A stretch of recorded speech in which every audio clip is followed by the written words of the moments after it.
90% of ad accounts use one of these 4 ad account structures. And at this point, you only really need one of these 4 ad account structures to scale your business to 7, 8, and 9 figures. And if we look across luxury brands or consumable brands, you'll find most of them are using at least one of these ad account structures and often a combination of 1 or 2 of these. Okay, so let's go through this. These are the most used account structures, and I'll go through what each one optimizes for, because different account structures optimize for different things. So for example, this one optimizes for near-term new customer profit, while this one optimizes for maximum long-term customer profit. So depending if you're trying to maximize new customer acquisition, new customer profit, or just ultimate business revenue in equity, you're going to structure your account differently. And depending on the brand, if it's a $10 product or a $1,000 product, it might determine a little bit of a difference in the way that you structure the account. So let's go ahead and actually hop through all 4 of these, and hopefully you can leave with a new or updated account structure. But before we do that, let's go through the first principles to actually kind of understand how this platform works, right? This is, in my opinion, even more important than these account structures, because these are the underlying rules that determine really the physics of the Meta ad platform. Okay, and just for reference, just in the past couple of months, for some brands, we spent many millions, and Meta is definitely getting well paid by us. All right, so let's go ahead and get into this now. The first principle here is the 80-20 rule and law of 4. Most things you do in the ad account literally don't matter. They have such a small 1 to 5% impact that only brands at 8 or 9 figures should even be considering some of these changes. So it's really important, if you're really at 7 figures, even mid 7 figures, to consider, hey, like, what is actually worth our time? Because some of these changes just don't matter that much. New body copy typically isn't going to add more than 3 to 10% maximum to your ROAS or to your attributed revenue, which in itself is not even super accurate. So again, most things don't matter, and the things that do matter, there's really 4 of them, and this is the law of 4. It's going to be your product. So everything that has to do with the product, the competition for the product, the current supply of similar products, right? It's going to be the price of that product, the problems it solves, the seasonality, the current demand, all those things that are surrounding your product. That matters a lot. That's the biggest variable for sure. Then we get into the budget. So how much you can actually spend to promote this product will massively determine your results and determine your speed at which you can accumulate data to test and make iterations to improve the efficiency at which you sell that product. And also under budget is really the cost controls and the way you control the budgeting and spend within the ad account. That is all included under that category. Next is really creative and angles, right? So what you are actually putting in the creative and how that's actually being formed, what the ad actually looks like, what that click rate looks like, what that conversion rate on that creative looks like, the angle, of course, in that creative. So who it's actually speaking to, how that product is being oriented, and to who it is being shown to, or being intended to be shown to. All things that involve the creative. That's the third one there. And then also we have the offer, which is really how you are framing that product altogether and in what way you're kind of incentivizing a purchase with that product. So those are really the main variables that affect the account. Whether you use Advantage Plus or Broad or this and that, it's like small impacts, but typically you're not going to see a wild increase in results or a wild decrease in results by switching around these account structures. So just keep that as a note. Now, we also have the efficacy potential rule. Now, there's always these kind of things around where you can only have 6 ads per ad set, and you have to spend X amount of dollars per ad to show, and how many ads you can or cannot have, or how many pieces of body copy you can or cannot have. And this is how it actually works. It's not a random number out of a hat that you can or cannot have in an ad set. There's best practices, but here's the bottom line. You need enough efficacious budget to be potentially spent on a given ad variation, right? So when you have a headline or a piece of body copy that will be paired with a selected ad, or an offer that will be paired with a selected ad that you add in, right? These things create a new ad variation, and you just need to make sure you have enough potential budget per variation of ad, body copy, headline, whatever, in order to get test data at the speed that you want, right? So you could spend $5 a day spread across 50 product ads, and eventually you'll have enough data to make a call, but it might take a year. Or you could spend $1 million a day across 50 products, creatives, and ultimately have a ton of data to make decisions on after a day. So you can spend as little or as much as you want on ads, and you can have as many ad creative variations as you want. You just have to realize it might take you 5 years to get efficacious data, or it might take you an hour. It just depends. It's just relative to this. So the question is really, how much spend do I need to put per ad variation in order to have a statistically significant result that I can make informed decisions on that will apply to the greater average? And that's really the question here. And to discover what that efficacious spend and how many ad variations you can thereby make, it's really just a statistics question. And we actually have a tool for this. It's free. I'll link it to the ad sample size calculator. And it essentially is one way to think about sample sizes and how much you would actually need to budget for ads before you make a call per variation. So in this case, we base it off the cost of your audience. And in this particular example, if our total audience for our potential ad is 30 million people, and we want a high level of confidence in our results, we would need to have our ads seen by around 10,000 people, and we would need to spend around $576 to do this based on our current audience costs. So you can calculate how many people you need to see your ad variation in order to statistically make a call that this applies to the larger population.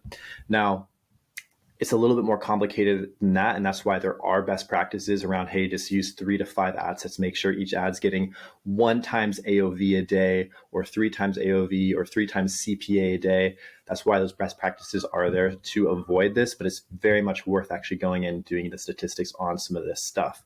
Now, keep in mind, when it comes to the ad environment, you are in a dynamic bidding environment, meaning when you do think about population and how these ads are being shown, when you're showing an ad to a particular group, it might be talking to maybe only a subset of your total market. So say you're selling a weight loss supplement. Maybe some of your market is gym bros, and then you have middle-aged moms, and then you have younger women. When you have ads that speak to each of those demographics going after each subsect, you might have a different market size than you actually think on the platform, which isn't that visible to users. So when you're calculating how many people need to see your ad out of the total population and whether this applies to a bigger population, it can be hard to figure out how big those subsect of markets are relative to the demographic that your ad is calling out. For example, if you're selling a weight loss supplement, middle-aged moms is probably a way bigger market than the gym bros. But when you're testing those ads and you're looking at the total sample size, it's hard to say how many gym bros are on the platform versus how many moms are on the platform. If you knew those numbers exactly, you could have a very precise statistic, but it can be hard to figure out what those total population sizes look like when you're creating ads going after a particular demographic. So there's a lot of variance in here, but it's better to actually at least attempt the statistic approach when determining budget and number of ads that can be tested or variations can be tested versus just going after best practices blindly. Okay, so that's how that actually works. We also have macro conditions. Macro conditions massively affect the platform. Things like election years, things like seasonality, right? Selling a product today in spring, summer is significantly harder if it's not a seasonal product, significantly harder than selling it during Black Friday and when natural consumer demand is higher. When the economy is really good, the stock market's up, consumer spending is up, inflation is down, it's a lot easier to sell products. And that's just how it is. You're playing in a very big ocean and you're a very small ship. So those big waves, those big macroeconomic factors have a massive impact on really everything going on. Okay. So those are always really important to consider. Then we have delivery tool relationships. So I won't go too much into this, but just the way in which the platform works and how mediums work on the platform. When you have maybe a video or a photo, these different mediums and delivery methods can obviously, very much impact the ad in itself. Okay. The next is hero products and offers. So when it comes to ads, and if you want to do a scientific test, it's always best to separate some of these big 4 variables like hero products and offers, which we mentioned are in the law of 4. And for most brands, it's actually best just to focus on your top selling products or key products on Meta. There's some people out there that say Meta can be used as a demand generation platform on a per SKU basis to actually sell individual units on demand. But the issue is, unless your website only has one product listed Even if you're sending people, maybe if you have 3 products and you're sending people for one of those products, you're always going to have drift in purchases to those other products, which can be really hard to track.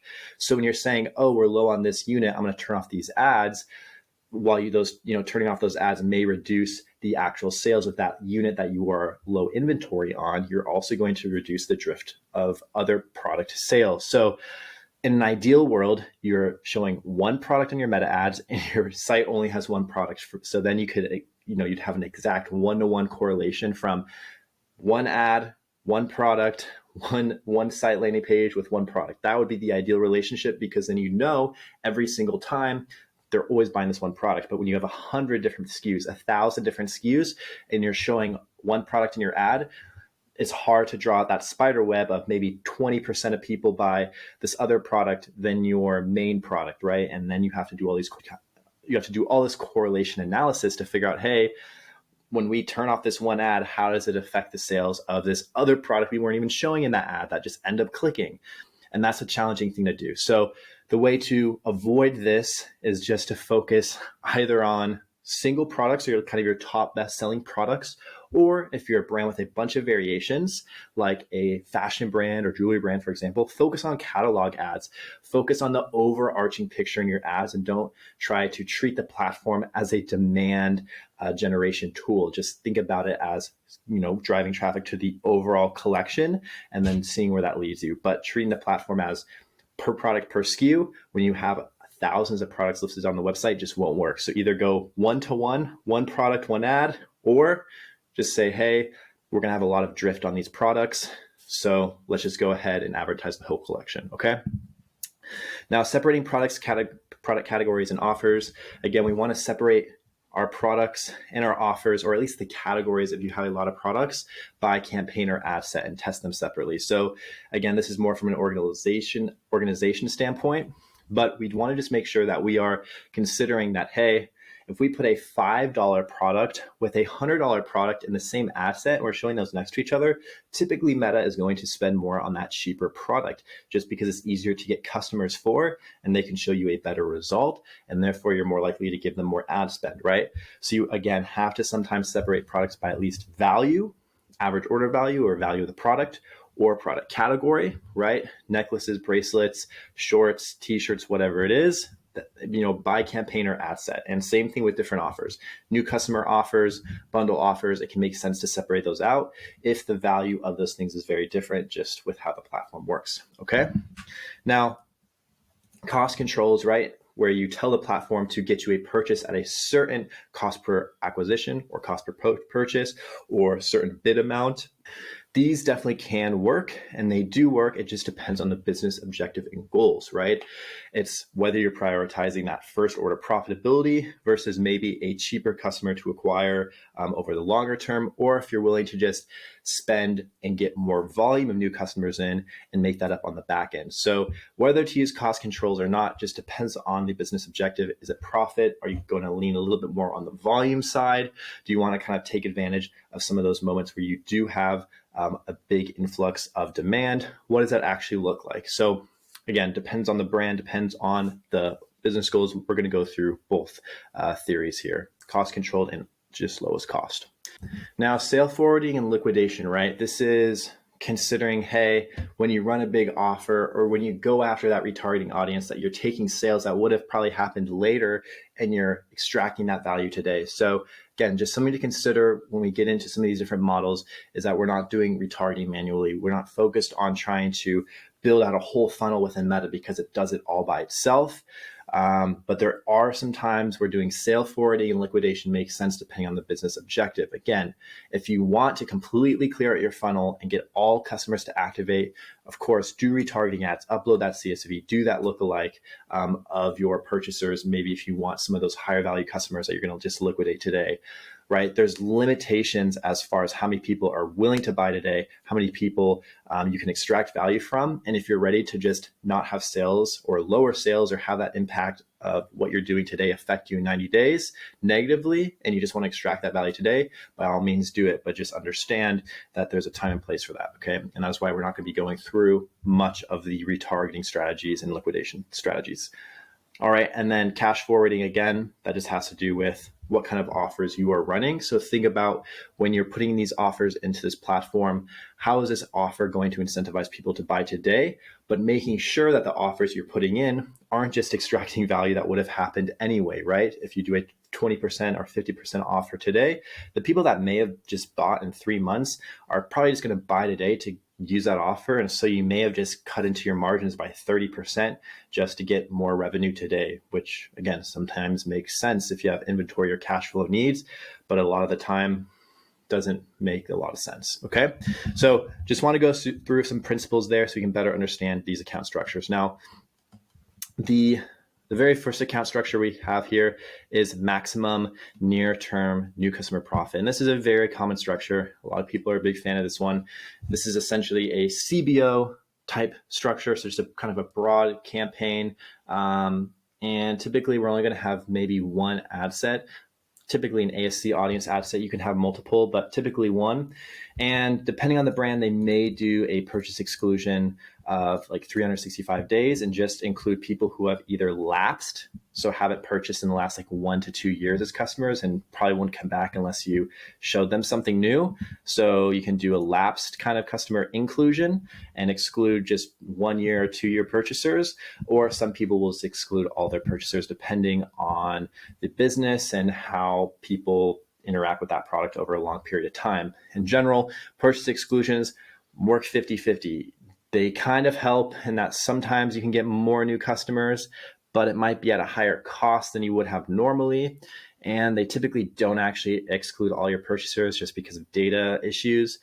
And old customers that are happy often do leave really good comments on ads, which can increase their engagement score, which can decrease CPMs and get more people to buy.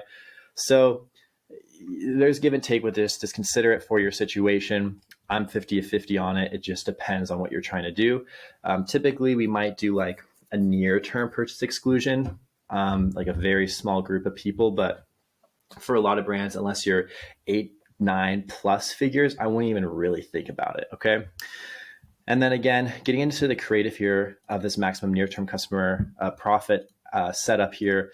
Typically, again, the amount of creatives and copy and this and that you can have on this is going to be determined by your budget. If you have $1 million a day in potential budget you're willing to blow, you could have quite a few creatives depending on your AOV, right? So you just want to make sure that each individual ad variation has an efficacious amount of potential spend that can be executed upon that variation. And again, use the sample size calculator as kind of a way to think about this in general. 1 to 3 times AOV per ad variation is kind of a good way to go, or 1 to 3 times CPA. Those will kind of get you in a very, very general ballpark range of how much budget you need to show, or how much budget you need to spend, and how many creatives you are able to show. Okay. And again, these creatives are going to be very product and offer centric, right? And utilizing dynamic creative capabilities to make sure that the platform is automatically optimizing which creatives are being shown, and it's deciding which creatives should get spent. That's definitely the way to do this. Typically, forcing spend to a creative doesn't end well. You can do it, and sometimes it'll get results for a few days, but the reason the platform is spending on the creative is because it thinks it can get you results. So trust that logic, okay? And as far as the budgeting goes here, typically we are going to lean on a cost control budget and format for our spend for new customer profit. Cost controls do protect first order profit, typically more than lowest cost, but where they fall short is they can slow the spend, they can slow the optimization of the system because they're spending less. Therefore, you're getting less data to optimize. So they can slow the speed at which your results improve over time. They can also sometimes, if your cost control is too aggressive and you're trying to get people for too cheap of a price, you can end up just only acquiring people who are ready to buy today and are in a high demand state, and pretty much liquidate all the people who were ready to buy. So then after you've gone through all those people and they've bought, there's no one else left. And so your ads kind of stop spending and you're just kind of waiting for someone to be ready to buy. Versus lowest cost will typically do more nurturing and get people who might not be ready to buy and show them the ad more times, put them more in the funnel, and then ultimately convert them. While that costs more, you're not going to run through people who were just ready to buy today and be left in 60 or 70 days with no more people to buy. Again, it totally depends on the niche and what the competition looks like, how in demand this product is, how many people are in market to buy, as far as whether cost controls will do that. But they definitely affect data collection speed. They definitely can affect speed of optimization of the overall system, and they can definitely affect, in general, that kind of in-market supply, okay? But in this case, we just care about today. So we're going to put in a cost control, ROAS or CPA goal, or maybe bid cap, in order to acquire customers at our desired cost per acquisition. And in general, again, focusing on that potential for efficacy. So making sure we have enough spend per creative variation using our statistical analysis and some rules of thumb around the AOV and CPA multiples, okay? Now, in terms of the products and offer, if you want to maximize near-term customer profit, meaning if you want to maximize the amount of profit you're taking in today from the ad account, you should only be focusing on your highest first order profit SKU. You should be focusing on one product. And I think so many brands throw all their stuff in there. They don't know what works and they're just kind of winging it, right? You need to determine your highest first order profit SKU. And this is the product which there's a few things that make it the highest first order profit SKU. It has the lowest cost to produce, so the lowest COGS, the lowest fixed cost on this particular product. It is the highest margin product that's also the highest converting, particularly for new customers. And returning customers might have a different product that is your highest contribution margin or profit product. But for new customers, that might be a different product, right? It might be a smaller or like, in general, it might be a cheaper AOV product.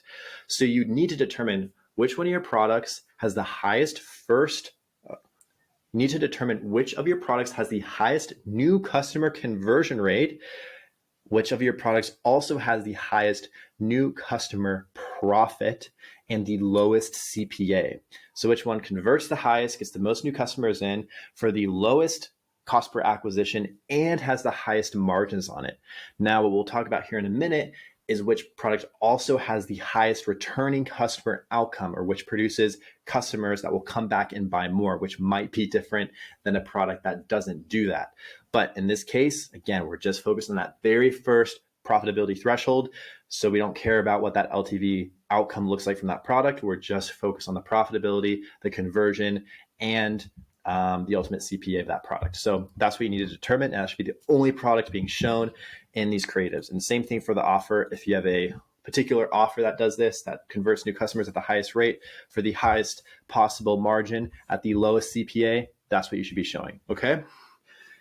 All right. I hope that makes sense. And I don't think there's too much debating around whether this is the most optimal maximum near-term new customer profit structure.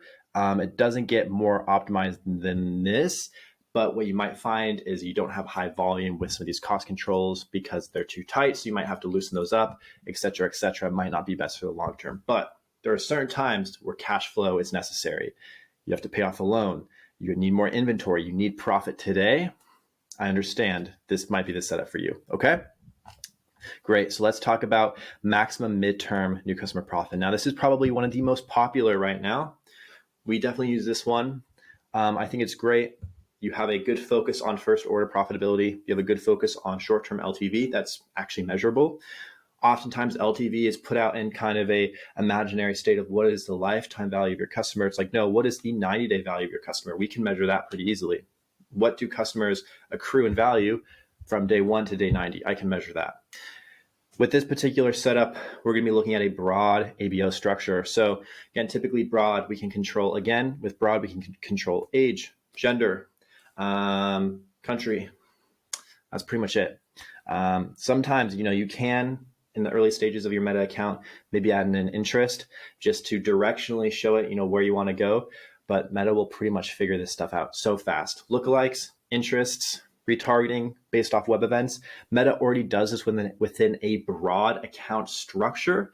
It's just not telling you. It's doing it automatically. Whenever you put a lookalike in, whenever you're retargeting a web event, Meta has all that data already. They have all that information, unless you're uploading some sort of custom CSV. They have this data that they can use, and they will be executing upon that data within a broad campaign type. So just let it auto-optimize. It already has all those structures. You're not doing anything special when you're putting in a lookalike in. Meta can already do that. You're just prioritizing that audience, which again, can make sense sometimes, but for most brands, the incremental lift isn't worth really worrying about. Okay. Now, again, broad ABO, again, optional purchase exclusion for either non-relapse customers, or you can just not have this at all. Again, depends on your brand. Test it out, see if it increases your CPMs, which it can do, and lead you to having less positive comments from returning customers on ads. Something to consider. Try it out and see. Again, it's kind of your call on that one. In terms of the ad set, we're going to have a scaling ad set and a testing ad set. And again, this is ABO, so we can determine that structure. And these are going to have two sets of creatives. So with the testing ad set, we're going to be, again, basing our budget based on the statistical analysis and those kind of best practices. And with this, we're testing creatives against each other. And as one becomes an outperformer and steals the spend from the rest of these creatives, which I won't go through today, you have to kind of define that for your brand, which, what a top performer looks like. But when you see it, you'll see it. That will get promoted into the scaling ad set. And then you'll have winners kind of cycled in. So as you have ad sets being tested in the testing ad set, those winners will be promoted, copying a post ID into the scaling ad set, and they will be competing against a higher cohort of performing ads. Now, sometimes what happens is you have a stickler. You have an ad in your scaling ad set, and whenever you promote a winner from your testing ad set into the scaling ad set, that same winner that's been running for 3, 4, 5 months is still stealing all the spend, and your new promoted testing ads aren't spending still. In that case, it can make sense just to isolate that winning ad into its own scaling ad set and then add in a second scaling ad set, which does happen sometimes. But in general, when that happens, it means you may have a true outlier ad. And this happens. You have outlier ads. 1 out of every 1,000, 3,000 ads will be such a big outlier that beating it will require another 3,000 iterations of ads. So sometimes it can make sense to actually just scale those up and not worry about trying to beat it, but is trying to get an above average performance out of your ads, adding in another ad set. Perfect. And again, as far as creative goes, we're going product and offer centric. Again, just sticking with a very clear creative, hits right to the point, educates them on the product enough to get them to the landing page, testing out some different angles there and focusing on a dynamic creative structure. Again, I'm not going to go into creative today. If you want, I'll link an 1.5-hour creative masterclass below. And again, as far as budgeting, you can do cost controls here, but again, we're focused on the midterm new customer profit. So we might actually lean for a lowest cost structure here. While we may have a higher CPA, while we may be spending on days that aren't as advantageous for us, we still will be picking up more data to optimize the system, which can lend itself to a higher return in a long-term view. So in this case, I'd lean lowest cost. Depending on the brand, they might just really need that profit, in which a cost control can make sense, while realizing, hey, this might slow us down in the long term, okay? And for the products and offer, the most important here is actually having an offer that is a new customer hero product that optimizes for 90-day lifetime value. So it's determining the same thing we did in the initial setup, which is which product acquires customers, or new customers in this case, at the lowest CPA, but which also produces not the most profit on that first order, but which one produces the most profit over the course of 90 days. And so now you have to measure customer cohorts on a 90-day basis historically to see, hey, over 90-day periods, historically, which products actually acquired customers and generated the highest 90-day customer value and really got them to come back the most amount of times within that 90 days and got them to spend the most amount within that 90-day period. That's the product or offer that you want to be promoting for this one, okay? Next, we're going to go through the maximum simplicity. This is a great one for very small brands and people that just want to have something set up very quickly. And it works pretty well. You can compete a maximum simplicity setup against this maximum near-term new customer profit with all these exclusions and controls on. And while this might not be as profitable, it'll probably have more volume and have a pretty close ROAS and CPA, as long as this is spending at least 50% as much as this one. So this is honestly a pretty solid one. People bash on the ASC structure a lot, but for a lot of people, if you're not spending that much a month, it can actually make a lot of sense because you don't even care about demand generation. You just care about demand capture, okay? So here we have an ASC campaign. This is our first one of this set. Now, again, the main difference between ASC and CBO is a slightly different algorithmic function. Really, advantage shopping campaigns are going after people that are already in demand. It's people that already are aware of the product type you're selling, that probably are already shopping around for it, maybe from competitors or similar stores, and they're more ready to buy, which sounds really great. Like, hey, we're going to probably have a higher return on this initially, depending on the niche, right? Different products have different amounts of people that are in demand. Depending on the season, different people are in demand for different things, like Christmas lights versus beach towels, for example. But either way, with this structure, you're going after people that are more ready to buy, which means two things.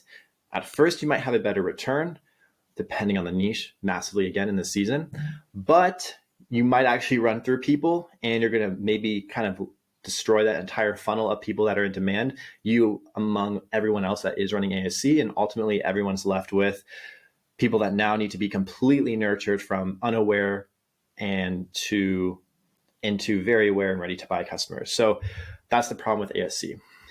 With very low spend levels, ASC can make sense if you don't really care about that demand generation piece. All right. Then we just have an ASC ad set. Creative, we're just going to throw in all our creative here again, considering having an efficacious amount of budget per creative based on the statistical analysis. But in general, being a little bit more loose with it, just throwing all your creative in, keeping things on lowest cost, keeping it simple, and just focusing on your best selling single SKU. So one single product, don't even care about profit here. You don't have to calculate that, just focused on which one's best selling, which one gets you the most revenue. This is the maximum simplicity setup, but it might not give you the highest profit. This might not scale the brand the fastest, but it's definitely the easiest to set up. And again, probably not the most profitable, but it's an easy way to get started if you haven't gotten started, okay? Next, and very last here, we have the maximum long-term profit. So we're really focused on like 1 year plus profit. This is a great setup. Again, a lot of brands use this. In this case, we're going to be running a broad CBO and an ad set structure. Now, in this one, we have a testing and scaling creative ad set structure. Here, we're actually going to be really just separating ad sets more on an offer and angle testing basis. So we just have one campaign, and we're going to be focusing on, hey, let's test all these different angles and offers within each ad set and let the platform decide which angles and offers work best. And then we're going to group our creatives into each ad set by angle and offers. So this, again, for our supplement example, if we have a kind of a fat burning supplement for middle-aged moms and gym bros and anyone that wants to burn fat, maybe this angle would be the middle-aged mom angle. And so in this case, our creative is all going to be about middle-aged moms. It's going to have a middle-aged mom special offer, all that good stuff. This offer and angle would be the gym bro offer. So all about those guys and et cetera, et cetera. We'd be testing a bunch of different ad sets with different offers and angles in them to see maybe which demographic or which segment of the market is the most profitable for us, right? And all the creatives in those are going to be the best. And ultimately, again, you have to do a statistical analysis on your total ad variations to figure out how much spend each ad set needs to be allocated based on those creative variations in the ad set. But in general, we're going to let Meta decide, hey, just scale the best offer and angles, okay? And again, this is demo specific creatives specifically, and also very dynamic in that structure there. And again, as far as budgeting goes, probably going to be leaning lowest cost here and just wanting to spend on the stuff that gets us the most volume. Again, in order to optimize the funnel in a more efficient and faster fashion versus having that spend restricted for lower learning capability. There may be times where we have a winning offer and angle ad set. And so we may want to actually duplicate that out and put it into a cost cap campaign so we can scale it to our efficiency threshold. So scale as much as possible to the highest CPA we are able to pay, while also maximizing the amount of volume that campaign is able to create. And we might want to use a cost cap or a cost control to do that. So again, in the testing phase, this will probably be more lowest cost. But in the scaling phase, when you actually just want to maximize efficiency but reduce that risk threshold, then it might make sense to actually duplicate it out and run that control there, okay? And again, brands that don't have a big budget or a very restricted budget may also want to test this on more of a cost-controlled structure so that they can reduce spend on ads that may not work inherently, right? But still keeping in mind the amount of spend that's required in order to fully and efficaciously test a certain creative variation. As far as the product and offer for this, again, ideally one product per campaign, highest LTV offer product. So again, if we were measuring LTV on a 1 year period, this would be the product for each of these segments, or the offer for each of these particular segments, that we think will produce the highest LTV. So we're not looking at the profit produced by the product today or tomorrow or in 3 months. We're looking at the end of 12 months, which product got the people initially for the lowest cost, which product also got them to come back the most amount of times and buy the most amount of things within our, in this case, 1 year period. So those are the products we're going to want to show. And again, because we're doing different offer and angle testing, we may have different offers that do that for these different demographics because they might need different solutions for their problems, right? The gym bro might need a slightly different offer and product to produce this maximized outcome than the middle-aged mom, okay? All things to consider there. So those are the 4 main ad account structures from a very high level view as far as what that campaign and general ad set structure looks like, what the creatives look like. Again, I didn't get too much into detail around the precise method by which to figure out that budgeting and to figure out how many creatives you need or the exact way to go through some of the setup here. But I hope from a high level, you can understand some of the decisions that go into these account structures. And again, going with one of these will probably lend you to a profitable ad account. All right. Hope you enjoyed. If you have any questions, leave them below. Otherwise, enjoy the rest of your day, and I'll see you on the next one.